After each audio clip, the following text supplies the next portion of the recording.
What's better than 4 in a row? Well, that's 5 in a row. The Broncos are on a heater, a 5-game win streak after Sunday's impressive victory against the Cleveland Browns. We'll tell you what happened. We'll also tell you the biggest takeaways from the game all in today's brand new episode, Locked on Broncos. You are Locked on Broncos, your daily Denver Broncos podcast. Part of the Locked on Podcast Network. Your team every day.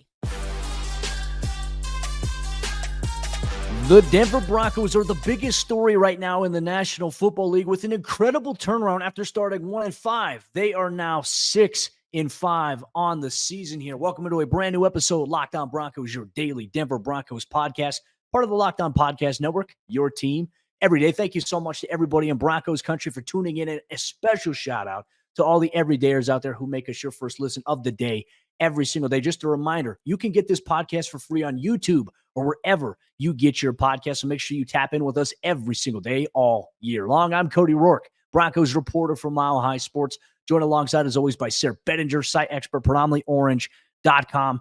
Today's episode, Locked on Broncos, brought to you by LinkedIn Jobs. LinkedIn Jobs helps you find the qualified candidates that you want to talk to faster. Post your job for free at linkedin.com/LockedOnNFL. That's linkedin.com/LockedOnNFL to post your job for free. Terms and conditions apply. Sayre, we opened up the show with it. The Denver Broncos are the biggest story right now in the National Football League, and Sunday's impressive 29-12 victory over the Cleveland Browns helped solidify a chance of, hey, these guys believe in a potential turnaround. And look, it wasn't pretty, it wasn't easy, but the Broncos are continuing to find ways to grind it out, especially in what we called a dicey fourth quarter going into that final period. Cody, I'm getting ready to watch my Iowa Hawkeyes in the Big Ten championship game, and let me tell you, that was a pretty win as far as ugly and pretty wins go. I'm anticipating a lot more Big Ten-like games from the Denver Broncos this year, but you had to think going into a game against the number one ranked defense in the NFL, hey, to come away with 27 points offensively. Of course, they got to 29 with a safety there at the end of the game. To come away with 27 points, that is very big. I mean, the Broncos, once again, finding ways to create more drives, more opportunities for the offense. And I think we saw maybe the best we've seen the Broncos running game this season, Cody. It was really an impressive effort from them, but this game really turned around, in my opinion, where it not necessarily turned around, but kind of the momentum shifted in such a way that the Broncos were kind of able to comfortably take over. Baron Browning gets called for what I thought was a good looking hit during the game. I think you would agree with me, Cody, and even the broadcast crew, which didn't earn rave reviews. Even the broadcast crew was saying that there's got to be some give here for the defensive players. Baron Browning puts a hit on backup quarterback Dorian Thompson-Robinson, who then goes out of the game, gives way to PJ Walker. The Browns botch a snap. Broncos pick up a fumble. The ball don't lie, does it, Cody? I mean, that was the kind of the story of that moment. And the Broncos went down and scored a touchdown to go up by 2 touchdowns at that time. That was really the momentum shift that the team needed after that penalty to get that fumble, to get that turnover at midfield, and then the offense capitalizing like we haven't seen the last couple games. Well, let me tell you how egregious that call was, right? Watching it live, like it was on the side of where I'm sitting in the press box. Baron delivers a great hit. And people are saying he launched. He didn't leave his feet. His feet are on the ground the moment he makes contact. But Baron makes the hit. Baron runs off to the sideline. 10, 12, 15 seconds runs off of since it happened. Baron's sitting on the bench. I'm watching it, and all of a sudden the ref throws the flag. Like, that's such a late call. And look, I hope Dorian Thompson-Robinson is okay. But the NFL, once again, we're going to go on a tangent. The NFL officiating is a joke. It wasn't just the Broncos game where we saw poor officiating. We saw it in the Bills-Eagles game in the primetime afternoon slot. It's just a bad product all around the entire National Football League. Defensive players, it's not their job to protect offensive players. Offensive players are supposed to protect themselves. Coaches are supposed to teach those guys how to do it. Defensive players need to be able to hit the quarterback, right? And look, it's just another sore subject. But from that point, look, the Broncos defense, they were back out on the field, right? 15-yard penalty. They were pissed off. You could tell how pissed they were. They were in the huddle. They were fuming. And then the very next play, as you said, ball don't lie. You try to get fancy with a little double reverse, kind of similar to what happened to the Broncos against the Jets. DJ Jones pops it backwards and almost doesn't recover it, but somehow corrals it in there.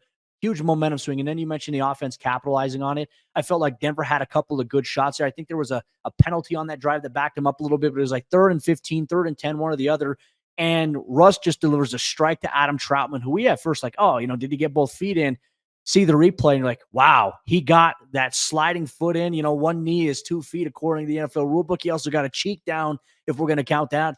And that was it. The Broncos like, okay, hey, this is the momentum, because coming into that moment, Denver was up 17-12 by the time that the Browns were still trying to drive there. And then that touchdown right there made it 24-12, a huge swing here, and Denver capitalized. And then after that, Sayre, with Dorian Thompson-Robinson out, PJ Walker in, and knowing that the Browns needed to throw the football, they needed to air it out. The Broncos defense, they dialed up the pressure. Nick Bonito coming up with a sack, and then PJ Locke making a great play, lining up in the slot, showing coverage, doing a great job disguising pressure off the edge on 4th and 15, knocks the ball, at PJ Walker's hand, sacks him, turnover on downs, fumble recovery, whatever you have it. Denver gets the ball back. They kick a field goal.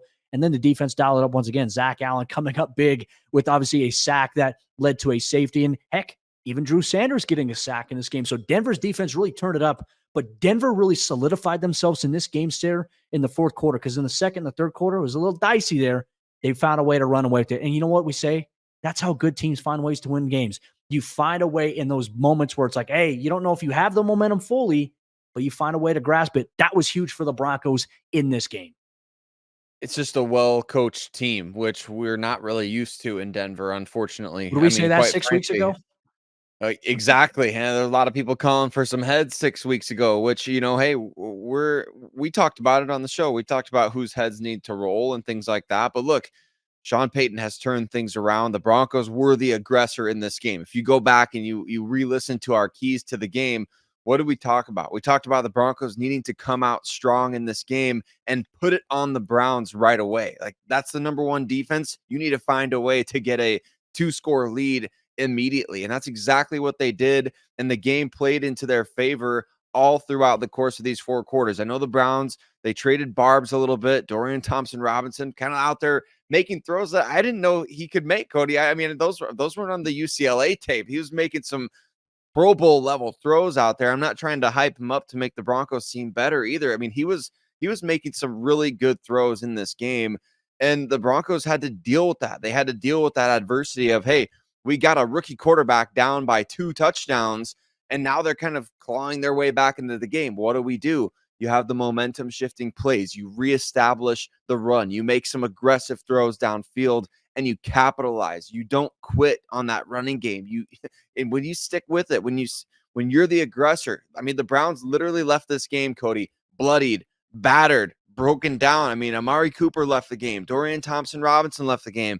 I heard Myles Garrett was in a sling after the game. Zadarius Smith left the game. I mean, I'm not saying you want to see injuries by any means. And of course, we want those players to be healthy and we want to see them playing at their fullest. But man, the Broncos physically just dominating a game like this. When is the last time that we saw something like that? And they needed it big time against a team that's number 1 in the NFL in every category defensively. It's been a while there since we've seen that there. And look, the Broncos defense continuing their trend of impressive play. We'll talk about what the Broncos defense did really well in this game coming up here in just a moment here on Locked On Broncos.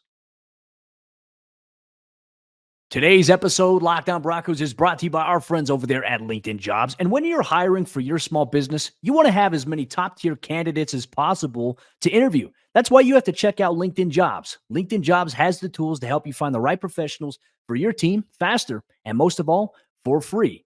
LinkedIn isn't just another job board. LinkedIn has a vast network of more than 1 billion professionals, which makes it the best place to hire.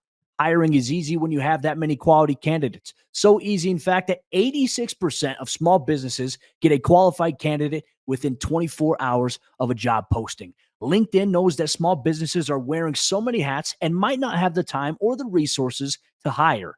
Thankfully, with LinkedIn, the process is intuitive, it's quick, and it's easy. They even just launched a feature that helps you write job descriptions, making the process even easier and even quicker. So post your job for free at linkedin.com/LockedOnNFL. Once again, that's linkedin.com/LockedOnNFL to post your job for free. Terms and conditions apply. This show is brought to you by BetterHelp. If you've ever been through a time like the holidays, it's always a tough time for so many people. BetterHelp is a great option for you to find resources that will connect you not only just to other people, but to yourself here. And this time of the year, like I said, it can be a lot, and it's natural to feel some sadness or anxiety about it. But adding something new and positive to your life can counteract some of those feelings.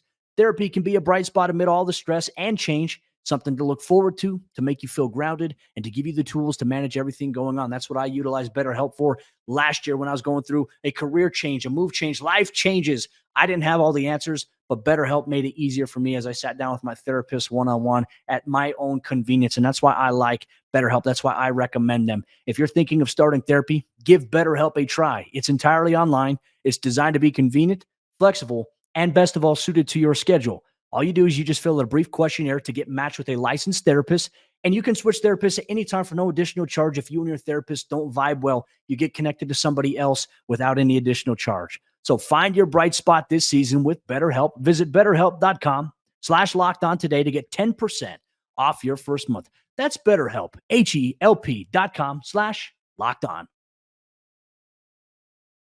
We may have just witnessed the most complete game by the Denver Broncos this season. I know Sean Payton's been searching, Cody, for that perfect game. I wonder how long he drove around the parking lot after another dominant performance by the defense in this game against the Cleveland Browns as the Broncos improve to 6-5. They are above 500, Broncos Country, and we can't thank you enough for being part of this journey with us. If you're an everyday listener of Locked On Broncos, man, we can't say thank you enough, and we're so appreciative of you listening free and available anywhere that you find podcasts, as well as you can watch Cody and I on YouTube, and you can join the discussion there as well. So jump in the comment section. Yet another victory Monday here on the Locked On Broncos YouTube channel. So jump over there if you don't already. But Cody, this was a dominating performance by the defense. I know they had some bend, don't break moments throughout the game, and there was the one touchdown drive by the Browns, but really you felt like getting that early advantage. I mean, they set the tone right away, 3 and out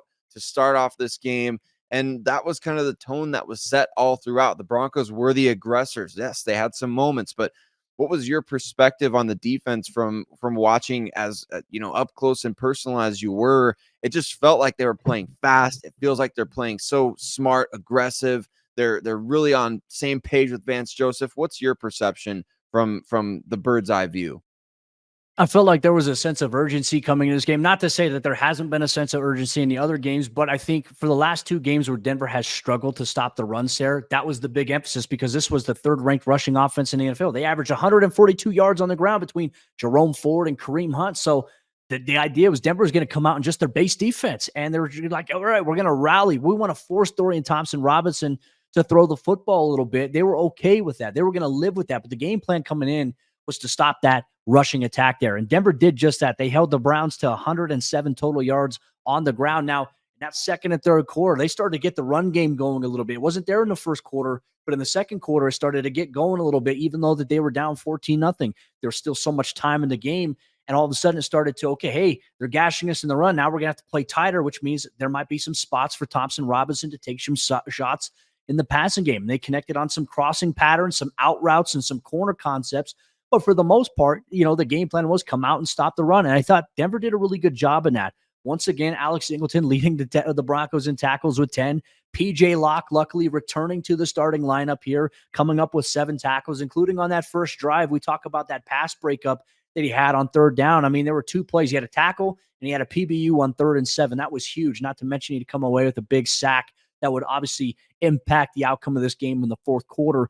I just think that Denver's defense, even though they face some adversity at times in this game, Sayre, you and I have talked about it. What is the trend? And I know just even like a few weeks ago after the Chiefs game, you and I were talking about in here, we're both saying, can they keep up the trend of forcing turnovers at the rate that they are? Well, Sayre, they have. I mean, I think, what is it, through the last 4 games, Denver's defense has forced a total of 16 total takeaways. That is impressive. And that's not even counting the stops that they've made on 4th down. If you count the stops made on 4th down to force a turnover on downs, they're well over 20 plus total stops and takeaways in the last 4 games.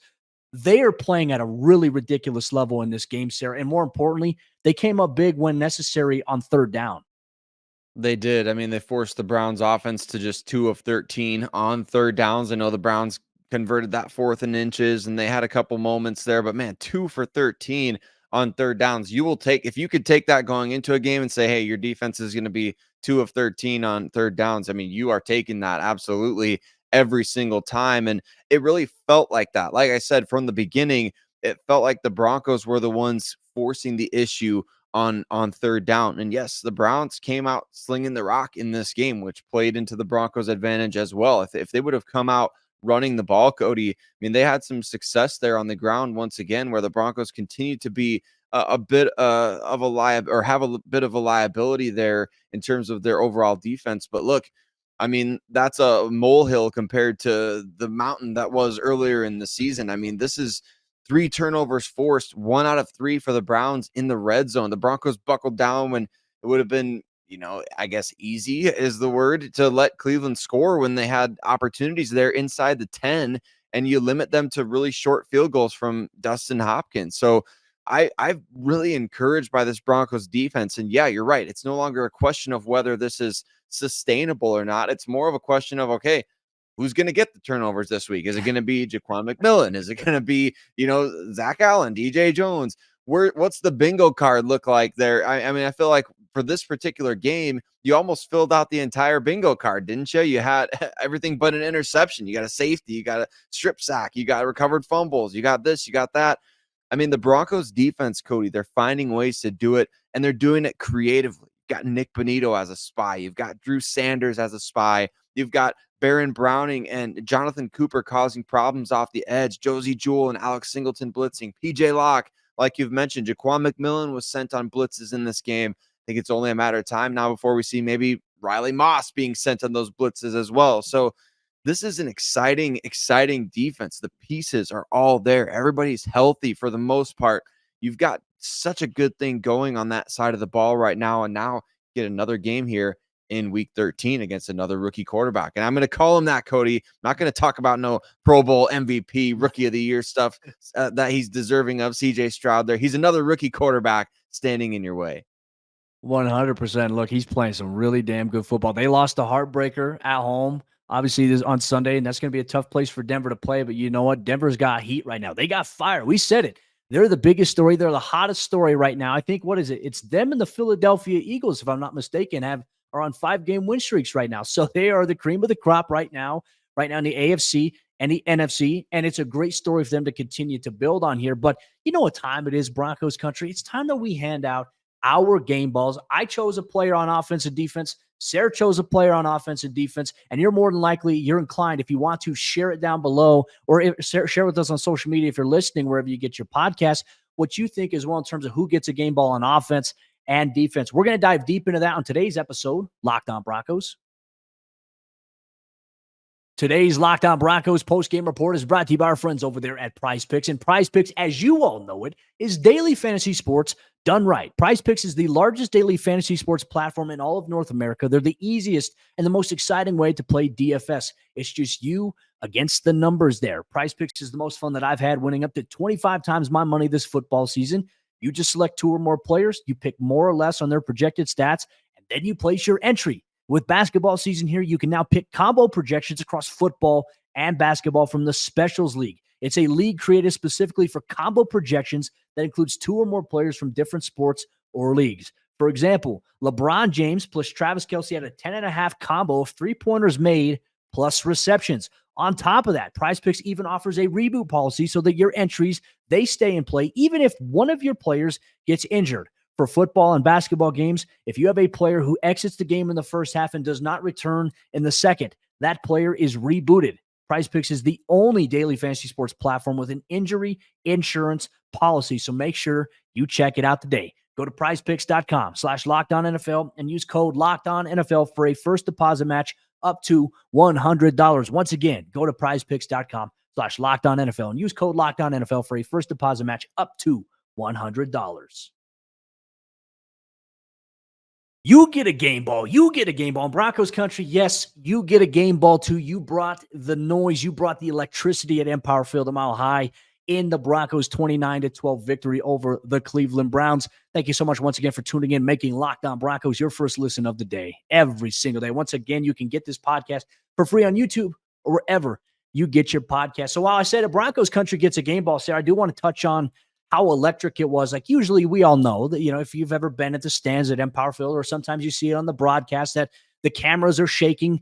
It was shaking quite a bit. It was loud. It was raucous, especially in that fourth quarter. So I think we have to give an honorary game ball out here to everybody in Broncos Country that showed up and they showed out. They brought the noise, even though there were 9,000 no-shows. I think that had something to do with the cold there, but Broncos Country, they still brought it. It was great to see the atmosphere right now in Broncos Country.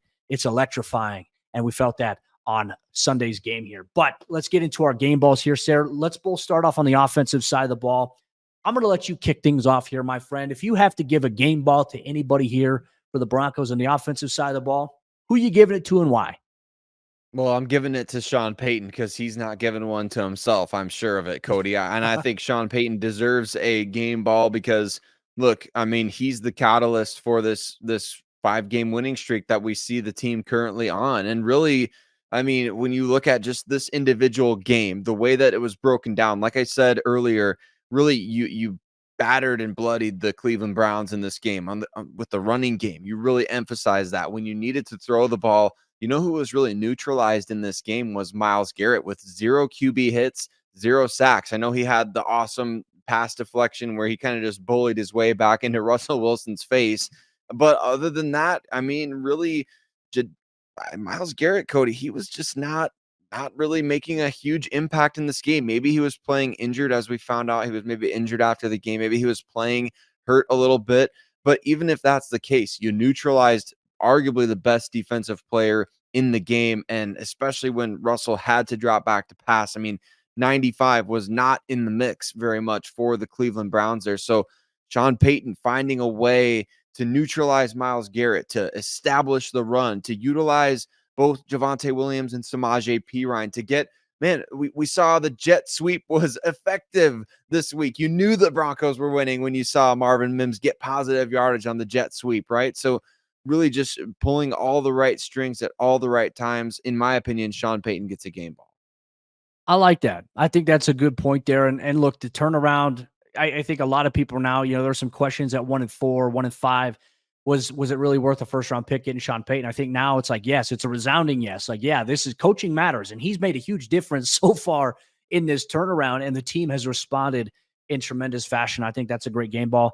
I'm going to go with Samaje Perine. I'm going to give him a game ball in this game. And I feel like this is the first time this season where we really saw Samaje become a big part of the Broncos run game. Now, I think a little bit early on, it was a little forced. Javonte Williams left the game with a neck injury. He ended up returning to the game, but Samaje started getting off some big runs here. I mean, he finished the game here with 7 carries for 55 yards, averaging 7.9 yards per carry, including a touchdown that would help the Broncos have a 14-0 lead early on in this game in the first half there, including a 24-yard scamper. But not only that, you just see the reliability and pass protection. Denver obviously knew that, hey, we got to worry about Myles Garrett trying to wreck our game plan in terms of pressuring and coming through and backing us up into long field situations. And when you face a guy, a pass rusher like that, who's still potent, strong, and physical, it could lead to more holding calls. So I think Denver, the idea, get the ball out of Russell Wilson's hands quickly, take some shots when necessary. I thought Russ did a pretty good job in this game overall. Some people are going to look at his stats and be like, well, 13-22 for $134. Doesn't matter. He threw a touchdown. The Broncos won the game.